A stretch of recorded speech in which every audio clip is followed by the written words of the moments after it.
Donald Trump, speaking of being an ass, made an ass of himself at Arlington National Cemetery earlier this week after they bum rushed a staffer there, then later called her mentally unstable. They've been criticized by a lot of veterans. The U.S. Army had to come out with a strong statement of rebuke of Trump's staffers. Well, the folks at Vote Vets, they were not happy at all by any of this. They dropped this ad. We've got Trump on the run, scared. His insults about service members catching up with him. He's panicked. Losers and suckers, he called us, confirmed. Refusing to be seen with wounded warriors because it makes him queasy. Refusing to salute the fallen of World War I because he, quote, doesn't understand what was in it for them. Because he was afraid his dye job might run in the rain faster than he ran to a quack doctor when the draft board called his number. Comparing his sexploitations with the likes of Jeffrey Epstein to the sacrifice of those who went in his place to Vietnam. Now, maybe the greatest insult of all, turning a military cemetery visit into a political stunt with cameras in tow. In Section 60, one of the most hallowed acres of all, and when an Army civilian official told them they were breaking federal law that bans politics and campaign cameras, Trump thugs verbally and physically assaulted her. Disgusting.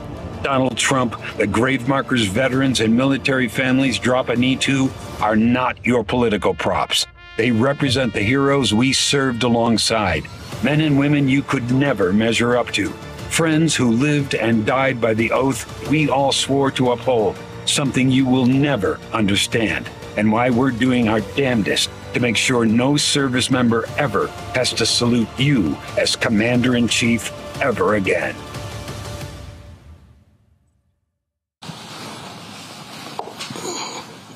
Yo, that is an ad right there. Major General retired Paul Eaton also talked to Vote Vets, and man, he did not hold back when it came to Donald Trump. Y'all check this out. Ladies and gentlemen, this is Paul Eaton, Major General of the United States Army, retired. Every year, my wife and I pay our respects to the fallen in Arlington National Cemetery. Some were killed in action. Some have died of natural causes. It's a very emotive time for us. My father, Colonel Norman Eaton, and his co-pilot, Lieutenant Colonel Paul Getchell, commingled remains are in Section 60. The remains of Lieutenant Ken Bollard, dear son of a close friend, Karen Meredith, are in Section 60. We have stood next to people crying, paying their respects to their sons, daughters, fathers. It's a very emotive event. To see a former president mugging for the camera should never, ever be Commander-in-Chief again for the Armed Forces of the United States. Ever. Disgusting performance by former President Donald Trump. Thank you. Strong words there, Michael.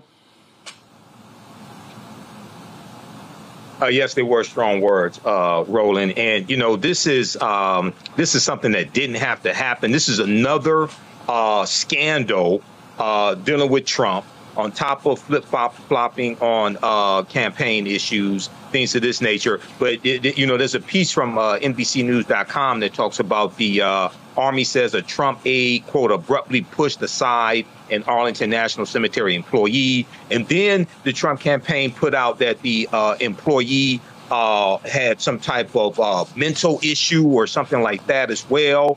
We know the employee doesn't want to press charges, but this is utilizing dead soldiers, okay, for the purpose to promote the Trump campaign.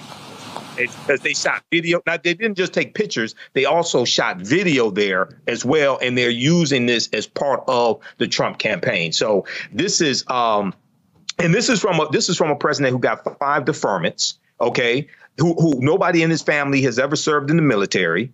And this is somebody who doesn't understand the sacrifice that those who serve in the military make, the families make, and those who give the ultimate price make as well, regardless of whether you agree with the mission or the war, anything like that. So this is another example why he can never become president again. Oh, absolutely. In a moment, I'm going to play for y'all this almost 8-minute video that they put together. And let me tell you something. It is a strong video. It's a strong video, Kelly, because they also lay out what will happen when it comes to Project 2025. Again, if Donald Trump goes back into the White House. And so he's always trying to tout, how he loves the military, he loves veterans, but it's not necessarily the case. As you heard the retired General Eaton said, use as props. And so people need to understand the dangers that are in place if this, frankly, wannabe dictator, this just moral degenerate is back in the Oval Office. Yeah, I mean, the most recent scandal of 45 and the issue with the cemetery, Arlington Cemetery, I mean, it's beyond disgusting to me. I come from a family of veterans. I come from a family who are currently in the military. I thank them for their service every time that I get. But to see a former president be that disrespectful on hallowed ground, it's just sickening to me. But to your point about him not caring about the military, I don't think he cares about people. And that is clear in his rhetoric. That is clear in his policies. He says that he loves the military. I don't think that's the case at all. I think he associates victory with the military. He loves the ego trip that comes when you win something. He likes winning. He likes the ego boost of winning. He likes the ego boost of victory. And he ties that with military conquest. But he also loves, Kelly. But Kelly, remember, he also loves the pageantry. Remember how he raved about the military parades of Kim Jong-un? And remember, he wanted that in D.C. Remember, he wanted, and they were like, dude, you just can't roll tanks on U.S. streets. Do you know how heavy they are? The damage they cause? He wanted one of those old Russian, I'm going to try to find the video, one of those old Russian military parades where they got the missiles and the tanks and they got all that stuff, and he gets to stand there in the middle of the generals.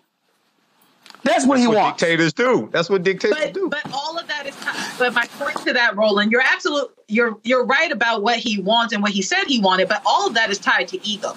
All of that is tied to the perception of power. So that's where I'm getting at with it. If he could find a way to not use the tanks and still get the same response out of people regarding the perceived power, the perceived ego boost, I mean, all of this is tied to his ego. This is why he's obsessed with crowd size. This is why he was obsessed with virility and how agile he was as opposed to Biden. That's why he was debating Biden on a political stage regarding golfing. It's all about his ego. It's all about a perceived notion of power. And that's what I mean when I say that he doesn't care about the military. He doesn't care about people. He cares about whatever it takes to make himself feel bigger than what he actually is. Oh, absolutely. I mean, and that's exactly what it, in fact, let me play this here. I mean, this is really what he wanted in D.C. This right here, this is what Donald Trump wanted. He wanted to be able to, somebody on YouTube said, Donald Trump wants the soldiers to goose step right past him. And this is what he wanted. I mean, he was talking about that. And also keep in mind, he still owes Washington, D.C. about $9 million for that, whatever that 4th of July display was. He still ain't paid that bill. And so that's what he wants. He doesn't respect. He doesn't respect. Well, Well, he can actually pay for it from all the damn donations, but the money's been used on his legal fees, and he's sitting here, screwing those folks over. Let me do this here, folks. The folks at Vote Vets also put together. Yeah. No, actually, he's robbing some toothless person with a "Make America Great Again" red hat running around, who believes that don't trust my guy, and he wouldn't let any of these broke ass white folks even walk through his hotel. They couldn't even get into the lobby, but they're sitting here just worshiping this man. When you talk about blackness and what happens in black culture, we're about covering these things that matter to us, speaking to our issues and concerns. This is a genuine people-powered movement. There's a lot of stuff that we're not getting. You get it, and you spread the word. We wish to plead our own cause. Too long have others spoken for us. We cannot tell our own story if we can't pay for it. This is about covering us. Invest in black-owned media. Your dollars matter. We don't have to keep asking them to cover our stuff. So please support us in what we do, folks. We want to hit 2,000 people, $50 this month, raise $100,000. We're behind 100,000, so we want to hit that. Y'all money makes this possible. Checks and money orders go to P.O. Box 57196, Washington, D.C. 20037-0196. The Cash App is $RM Unfiltered. PayPal is R Martin Unfiltered. Venmo is RM Unfiltered. Zelle is Roland at RolandSMartin.com.